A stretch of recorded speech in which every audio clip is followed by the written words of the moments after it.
I always thought that being married for decades meant understanding each other completely. But a phone call from Joseph made me realize that wasn't the case for my husband and me. I'm sorry, but it looks like it's going to be difficult to continue sending money for Mom's care. What? The end of my marriage with Daniel was imminent. My name is Nancy. I've been married to Daniel for 30 years. We both got married at 25 and are now both 55. Over these 30 years of marriage, we've been through a lot. We used to fight nonstop when we were raising our kids. But once the kids grew up and left, our conversations completely stopped. The fighting stopped, but our relationship had grown cold. They say the more you fight, the closer you are. But now I wonder. Now we sleep and eat separately. Living under the same roof, we hardly see each other anymore. It's like living separately in the same house. When I go to pick up the tray of food I left outside Daniel's room, sometimes I find notes from him. But there are always things like, "Today's meal was terrible. Make something better." Or, "Take my suit to the cleaners tomorrow." Or, "I have a business trip for a week. Get it ready." I wish you could just say it directly. Do you really dislike talking to me that much? I felt sad. Despite everything, I still wanted to get along as a couple now that the kids are gone. It felt like I was the only one thinking this way, sighing through my days. The only thing keeping us together as a couple was Sarah, my mother-in-law. We started living with Sarah when our children left the nest. It's been 5 years since my father-in-law passed away, and Sarah has aged significantly. It worried us to leave her living alone. At first, it was just a bit of difficulty moving around due to age, but over the years, Sarah's capabilities diminished. Now she's completely bedridden. Sarah, still mentally sharp, always looks apologetic. For me, having lost my own parents already, I want to take care of the last parent I have. Even if she's my mother-in-law, I don't want her to feel sorry. I've often heard complaints about mother-in-law and daughter-in-law conflicts from friends, but our home was different. Sarah is a wonderful person who helped a lot when raising the children was tough. I considered taking care of her as a way of giving back, and I've never felt it to be a burden. Moreover, with the increasing support from the government, it's not like I have to manage everything on my own. Yet there was something that still bothered me. It was about Daniel. Despite Sarah being his biological mother, Daniel hardly ever took care of her. In fact, he hardly even tried to see her. It was as if he had forgotten we were living together. I wanted to discuss things about Sarah, but knocking on his door got no response, not even an answer. When he came home, I tried to forcibly talk to him, but he completely ignored me and went straight to his room. I lost count of how many times I heard the door close and lock right in front of my nose. "I'm sorry, Nancy, for putting all the burden on you. If only Daniel had been more responsible." Sarah would apologize. "Don't apologize, Sarah. It's not your fault. And I don't mind it at all. Please stay healthy and live a long life," I would say, and Sarah would always cry and thank me. The thought of losing such a kind person as Sarah was unimaginable. Her passing was sudden and unanticipated. Daniel, who only glanced at my shocked state, proceeded with the funeral arrangements emotionlessly. The Daniel I saw after a long time didn't seem depressed at losing Mom. Rather, he appeared almost lively. When Sarah suddenly became critical, I panicked and called Daniel, but he cut the call short saying, "I'm busy at work." Sarah passed away shortly after. No matter how many times I called, Daniel's phone was off. He didn't return until the next day at noon after hearing the voicemail. I was too stunned and angry to speak, but Daniel continued to ignore me until the funeral was over. At Sarah's funeral, our children showed up.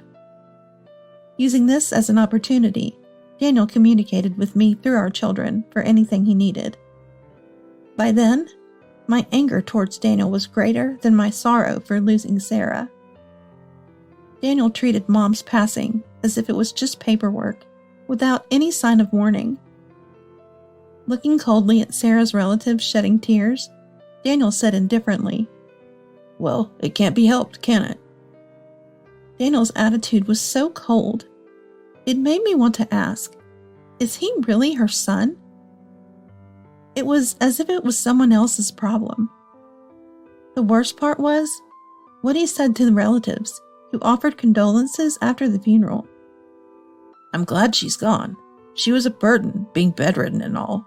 Now I'll enjoy life freely with the inheritance she left," he said with a broad smile. This angered everyone, including Sarah's younger brother, Richard. "Why are you so angry?" Daniel seemed genuinely puzzled by the relative's fury. He was like an alien to me. I was a mix of anger and disbelief, speechless at his audacity. Complaining about being burdened? He never did anything. He stayed in his room, hardly ever visiting Sarah's room. Even when I asked for help with her care, because it required strength, he ignored me. And yet he had the nerve to say that. Everyone knew I was the one taking care of her alone. They even helped me financially because I couldn't work due to caregiving. Daniel, at his worst, hardly contributed any money to the household. He paid for utilities and taxes reluctantly, but nothing else, not for living expenses or caregiving costs. "Just use Sarah's pension," he'd say. Yet he had the audacity to complain about the meals, confirming that Daniel must be from another planet. No, it would be an insult to aliens to compare them to him. Everyone was appalled by Daniel's dreadful attitude and offered me words of apology. Richard even said, "You know, you can divorce him." All I could do was give a wry smile in response. A month had passed since Sarah's death. Life with Daniel remained conversationless. On a day when the caregiving for Sarah was gone and life felt dull, I couldn't even find the motivation to watch my favorite detective dramas. There was a phone call. It was from Joseph, Daniel's brother-in-law. Joseph had been living overseas for work. Given the time difference, he called late at night. "Hey, Nancy, it's been a while. It's night there, isn't it? Sorry for calling so late, but is Daniel around?" "Hello, Joseph. Long time no see. I'm sorry. Daniel hasn't come home yet." "I see. I thought his mobile phone was off because he was at work." There was something I had been curious about. It was about Joseph. Joseph had already been overseas when we got married. Since we didn't meet or talk much, I never really understood the relationship between Daniel and Joseph. But whenever they met, they seemed to talk normally, and I didn't get the impression that they were on bad terms. The same was true for Sarah and Joseph. I never heard that their relationship was bad, and whenever he came back to America, he always made sure to see Sarah. Yet Joseph didn't come back for Sarah's funeral. Apparently Daniel had contacted him, but he said he was too busy with work to return. Daniel was cold to Sarah, but Joseph seemed to get along well with her. That's why I found it so strange that he didn't come back for the funeral, no matter what. But I didn't intend to pry into their family matters, as it might be something between parents and children that I couldn't understand. Still, I thought maybe I should tell him about Sarah's final days. But before I could speak, Joseph said, "Sorry, but can I ask you to pass a message? Actually, I'm getting old too, and work is becoming difficult." Joseph was naturally older than Daniel. He was approaching his 60s. It's not like the old days, when you retire at 60, but his salary was getting cut and life was becoming tough. "So, I'm sorry to say this, but it looks like I'll be short on money soon. I might find it difficult to continue sending the money for Mom's care." Excuse me? Money for care? What was he talking about? I was puzzled, and Joseph also sounded confused. "You didn't know? I've been sending money for Mom's care and living expenses to Daniel. I don't know how much he gave you from it, but I was contributing $1.5K. I've never received any such money. What? I was utterly shocked. Joseph was just as surprised by my reaction. I had a long talk with Joseph to understand what was happening. Joseph's story went like this. Joseph had been sending money to Sarah for a long time, but when she started needing care a few years ago, he began transferring it to Daniel. Even though Sarah appeared mentally sharp, Daniel, concerned about her ability to manage money due to aging, set up a new bank account for her, and Joseph had been sending money there. However, anticipating a tighter financial future, maintaining the same amount of support was becoming difficult. Feeling obligated to contribute financially to the caregiving he had fully entrusted to us, Joseph had called to say he would not stop the payments completely, but requested to reduce the amount. But I was completely unaware of any remittances from Joseph. The expenses for Sarah had been coming out of her pension, and Daniel had not given me any money at all. I managed the living expenses with the money I had saved from part-time jobs and the assistance I received from Richard and others. I had no knowledge of Joseph's support. I don't know where the money I sent went. I have a bad feeling about this, said Joseph. Please wait, I will look into it, I responded and ended the call. Daniel hadn't returned home yet, and he finally came back just before dawn. The next day, after Daniel left, I entered his room. Let's get started, I said, pulling on my gloves. The music of a detective drama played in my mind. I was determined to find evidence. 1 month later. A month had passed since Joseph's call. 2 months since Sarah's passing. I found myself at a certain place. Watching from inside a car, I felt like a detective on a stakeout. The suspect seemed reluctant to show up. Yeah, Nancy, maybe you should take off your sunglasses since it's night, said my partner with a wry smile. That was Joseph, temporarily back in the country. Maybe I got a bit carried away. Sorry, I said, taking off the sunglasses and looking at the person next to me. Is it about time, Joseph? If they stick to their usual routine, they should be taking a break now, so it should be soon. Just as he finished his last bite of his sandwich, we saw them. There, they've come out. Let's go. Joseph and I got out of the car and confronted the 2 people who emerged from the hotel.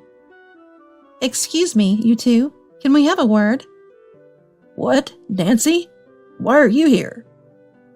We knew you always use this hotel, so Nancy and I were staking it out. What on earth are you doing? What? Joseph too? Why? Why are both of you here? Well, there's a lot to talk about, isn't there? Let's go back to the house and discuss this more comfortably. Well, then I guess I'll be going. Joseph grabbed Daniel's arm as his face turned ashen. His determination not to let Daniel escape was evident. Seeing this, the woman who came out of the hotel with Daniel, his affair partner, Jessica, tried to leave. But we weren't going to let it go that easily. I grabbed Jessica's shoulder firmly. To the despairing Jessica, I offered a sly smile and said, "Let's talk slowly at our place, shall we?" Jessica silently nodded along with Daniel. Good, she's cooperative. Let's have an explanation then. The 4 of us moved to our house. In front of the sofa where Joseph and I sat, 2 adults sat hunched and intimidated, Daniel and Jessica. I stood up, approached Daniel, and presented a banking card in front of his downcast eyes. What is that? Looks familiar, doesn't it? No, I have no idea what that is. I brought the card so close to his eyes as if to stick it there, saying, "You do remember, don't you?" Yes, I do. What is it? It's my bank account. What about the $1.5 thousand deposited every month? What was that again? You know what it is, don't you? I tapped Daniel's forehead with the banking card. I'm sorry. It's the money Joseph sent. What did Joseph say to use this money for? For Mom. Right. This is the money Joseph sent for Sarah. So, Daniel, what did you use it for? The bank account's balance was a striking zero. The $1,500 deposited each month were withdrawn almost immediately. Well, what was it again? All expenses for Sarah were covered by her pension, right? Daniel, you didn't contribute anything for living expenses or food except for the utility bills. Where did all the money go? Daniel remained silent as I pressed him for answers. Despite it not being hot, sweat was pouring down Daniel's forehead. As Daniel stayed quiet, I turned to Jessica, who sat quietly to the side. Jessica, you're wearing some lovely jewelry. Oh, well. Jessica, who appeared younger than me, was adorned with expensive-looking gemstone jewelry. At the mention of her jewels, Jessica couldn't hide her panic. Did you buy these yourself? Yes, I did. Even though you're unemployed and have no money. How did you know that? The moment Jessica exclaimed in surprise, I slammed the floor with my hand. Jessica jumped slightly. Don't pretend you don't know. The evidence is clear. I don't know anything. As if someone would wear jewelry without knowing its origin. Nancy, let's calm down a bit, okay? Regaining my composure at Joseph's calm words, I cleared my throat to settle myself. Then I presented a large envelope in front of the two.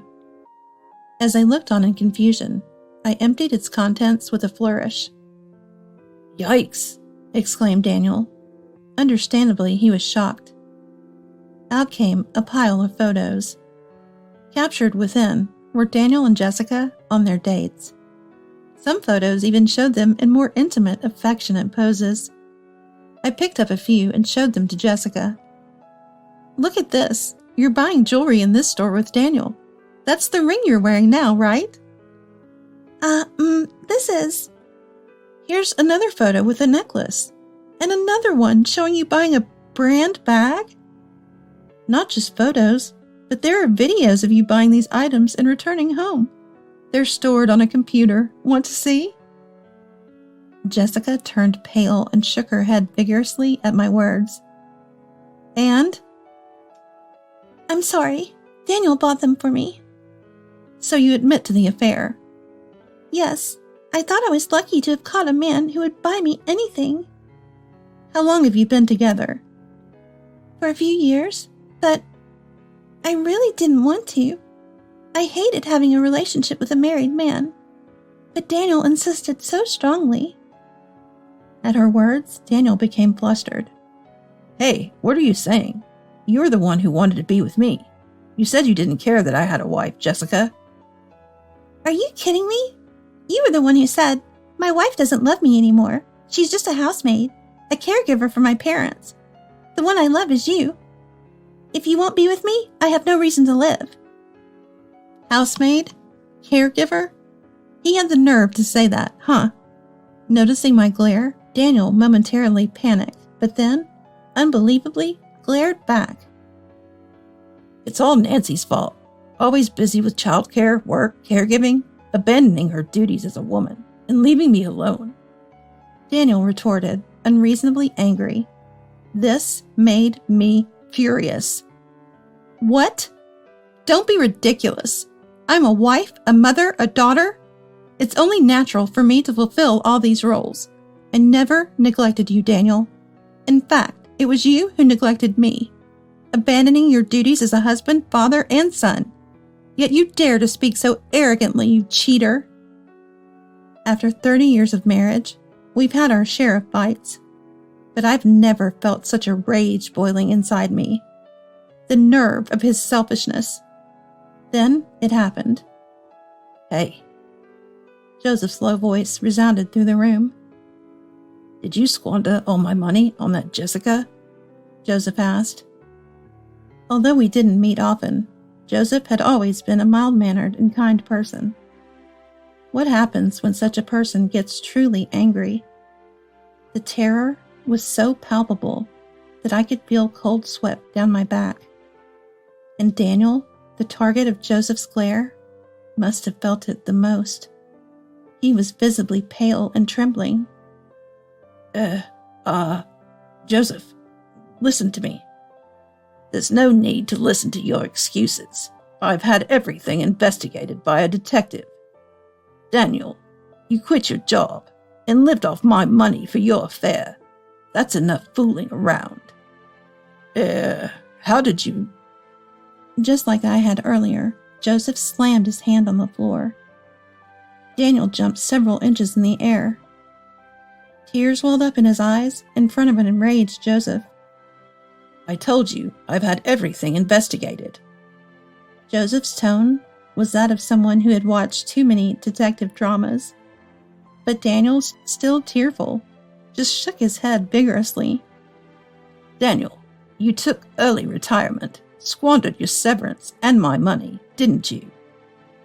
Well, that's, and moreover, you didn't even inform me about Mom's passing to keep the remittances coming. That's the lowest of the low. I wanted to take care of Mom myself if I could, but I got a job I loved, and Dad and Mom were happy about it. So even though I was lonely, I thought working hard from across the sea was the best way to show filial piety. Joseph wiped away a tear. But I thought Daniel was actually taking care of them. I feel guilty. So even though it was tough, I kept sending money. I wanted to help financially since I couldn't be there. And then, Daniel trampled all over those feelings. Can you understand the pain of not being able to attend your own parents' funeral? I'm sorry. Joseph's genuine anger, coming from his usually mild-mannered nature, and then his tears. And Daniel, while seemingly repentant, quietly apologized. But Joseph's anger didn't subside. Anyone can apologize. Show your remorse with actions. I'm so sorry. Daniel suddenly bowed deeply in apology, but Joseph meant something else. That's not what I need. Listen, Daniel, you're going to repay every penny to me. Then I'll pass it on to Nancy. Really? Surprised, I looked at Joseph, who continued with tearful eyes. Nancy, thank you for taking care of Mom until the end. I talked to Richard and others the other day, and it seems Mom was truly happy. You're a good person, she always said. Is that so? Sarah always seemed apologetic towards me.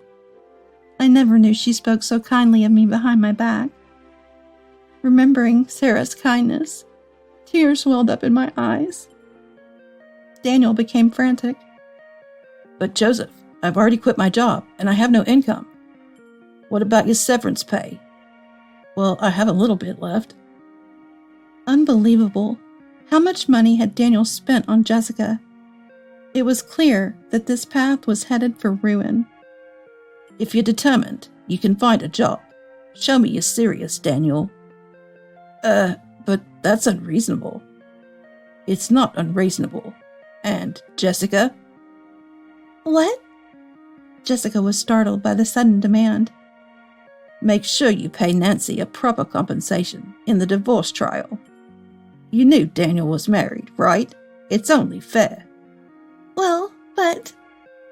Daniel was lying prostrate on the floor. Jessica stood in shock. Joseph's lecture continued well into the night. Yep, I didn't even have to do anything. Joseph, you're such a support. Afterwards, after sending the dazed pair away, Joseph stayed at a hotel overnight and returned overseas the next day. He handed over the mountain of issues like our divorce compensation, and Sarah's inheritance to a lawyer. Thanks to a skilled lawyer, I got a smooth divorce from Daniel. Daniel and his affair partner initially lived together, but soon parted ways due to constant fighting and being penniless. Daniel somehow found a part-time job, but at his age, his income was modest. Living in an old apartment, struggling to pay back Joseph and barely making ends meet. He tried to seek help from Richard and others, but unsurprisingly, he was shunned by all relatives. Jessica also started working to pay the compensation for the divorce trial. She had been dependent on Daniel, so she's apparently struggling, but I don't care. As for me, I sold the house I received as part of the divorce settlement and moved to a new place with that money. Thanks to my children who always care for me, I'm managing to live, now finally enjoying my freedom. For a while, I plan to watch some old detective dramas online and reminisce about my time with Sarah. I'll look for things I want to do.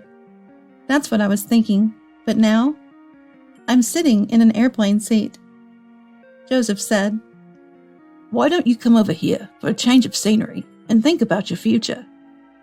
I thought going abroad was a bit of a luxury, but I decided to take up Joseph's offer as a reward for all my hard work. By the time I return to America, I'm sure I'll have found something I want to do. Everything will be okay, because life is still full of possibilities ahead.